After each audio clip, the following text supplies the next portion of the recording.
सम्मान, सुरक्षा और कल्याण के प्रति हमारी प्रतिबद्धता सदैव अटूट बनी रहे। बहनों भाइयों, मुझे आज प्रसन्नता हो रही है कि मेरे बहुत से विद्यार्थी हैं।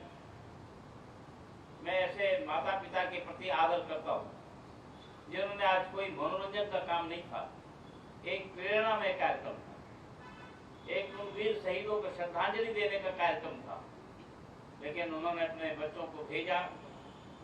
और ये संस्कार, ये शिक्षा हमें प्रारंभ से ही अपने बच्चों के अंदर देना ही चाहिए, ताकि उनके अंदर प्रारंभ से ही राष्ट्रभक्ति उनका स्वभाव बने, उनका संस्कार बने, उनका चरित्र बने। हमने भी लोक भवन से कुछ इनिशिएटिव इस प्रकार से लिए हुए, आमार माटी आमार नायक। उसी क्रम में हमारे गांव को इस बात का गर्व होना चाहिए, हमारे जनपद को गर्व होना चाहिए, हमारे राज्य को गर्व होना चाहिए, और हम सबको जानना चाहिए इस देश के लिए मेरे गांव से किन लोगों ने अपना सर्वस्व योगदान किया, किन्होंने ऐसे आदर्श प्रस्तुत किया जिससे राष्ट्र आगे बढ़े, समाज सुरक्षित रहे, हम एक ताकतवर देश के रूप में अपनी पहचान बनाते रहे।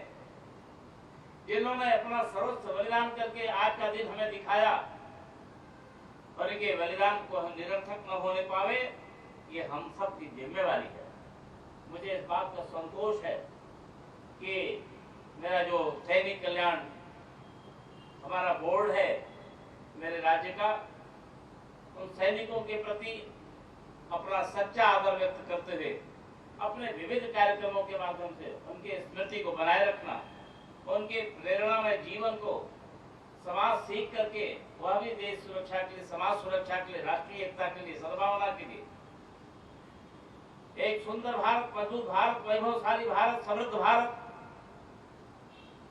को बनाने के लिए आगे बढ़े, इस प्रकार से निरंतर कार्य कर रहा है। ऐसा हम सब की जिम्मेवारी है। मैं बहुत कुछ न कहकर निश्चित रूप से हमारे इन वीर शहीदों ने जो पूरे देश है, और कितना कठिन काम था, इतनी ऊंचाइयों पर हमारा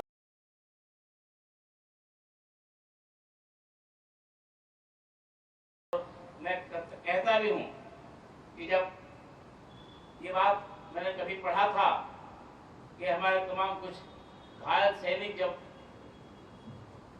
श्रीनगर के कुछ अस्पतालों में पड़े थे, उनकी चिकित्सा हो रही थी, तो उस समय तत्कालीन प्रधानमंत्री श्रद्धेय अटल बिहारी वाजपेयी जी उनको देखने के लिए गए थे। जिन सैनिकों को देखा, जो घायल सैनिकों को देखा, उनकी आंखों में उस समय भी चमक थी, और उन्होंने उस समय के प्रधानमंत्री श्री अटल बिहारी वाजपेयी से कहा, आदरणीय प्रधानमंत्री जी, हमें गर्व है कि हम देश के लिए आज इस प्रकार का संघर्ष किए हैं। आज हम इस अवस्था में अस्पताल में हैं, लेकिन आपको अनुरोध है, जब कोई आपसे पूछे तो जरूर चर्चा करिएगा। जितने जवानों को हमने देखा, उनमें सभी के किसी के पीठ पर गोली नहीं लगी थी, सीने पर अनेक क्षेत्रों में गोलियां लगी थी, लेकिन कोई भी सैनिक भागता हुआ नजर नहीं आया था। इस बात को जरूर आप चर्चा करिएगा। ऐसी घटनाएं हमें प्रेरणा देती हैं। वो जानते थे कि सामने से दुश्मन बहुत ऊंचाइयों पर पड़ा है, हम जा रहे थे, जिस उधर से गोलियों का बौछार हो सकती, हमारे प्राण जा सकते हैं, फिर भी उनके कदम नहीं रुके। जिए तो देश के लिए, मरे तो देश के लिए। केवल पंक्तियां नहीं कहा, उस जीवन को ऐसा उन पंक्तियों को पढ़ते हुए आगे बढ़ते गए, गोलियां खाते गए, लेकिन अंतिम विजय हमारी होगी की भावना से वहां तक पहुंचे। ये हमारे लिए प्रेरणा है। आइए हम उनके भारत को बनाने के लिए हम जो कुछ कर सकते हैं हमें करना चाहिए। उनका भारत अब कमजोर नहीं होना चाहिए।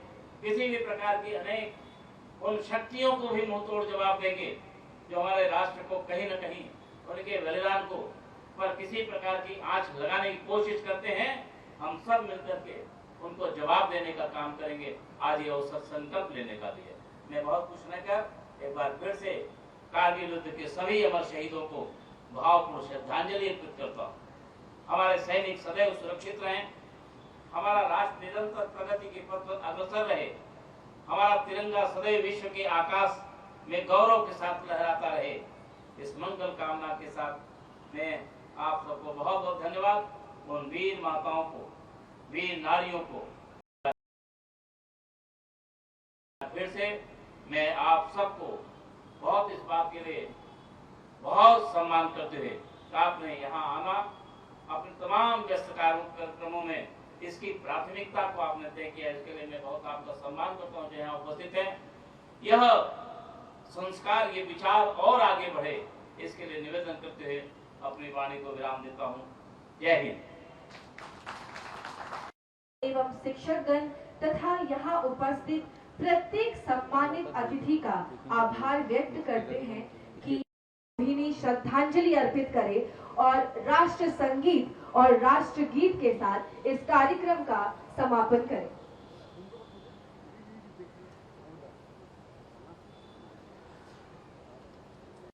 विद्यालय असम द्वारा जो इस कारगिल विजय दिवस के अवसर पर आज ये हमारे उन अमर बलिदानियों के एक श्रद्धांजलि का कार्यक्रम रखा गया, उससे हमें हमारे आने वाली पीढ़ी प्रेरणा भी लेगी और किस प्रकार से राष्ट्र के लिए अपना सर्वोच्च बलिदान करके हम सबको सुरक्षित किया है, देश के वैभव को बढ़ाया है, देश की ताकत को बढ़ाया है, देश की मान को बढ़ाया है और ये बताया है कि जब राष्ट्र को आवश्यकता हो तो हमें अपना प्रत्येक क्षण सर्वोच्च बलिदान के लिए तैयार रहना चाहिए। मुझे इस बात का संतोष है, प्रसन्नता है। मेरा असम का जो सैनिक कल्याण निदेशालय है, आदरणीय पलाश चौधरी साहब के नेतृत्व में अनेक प्रकार के ऐसे कार्यक्रम आयोजित किए जा रहे हैं जिससे बच्चे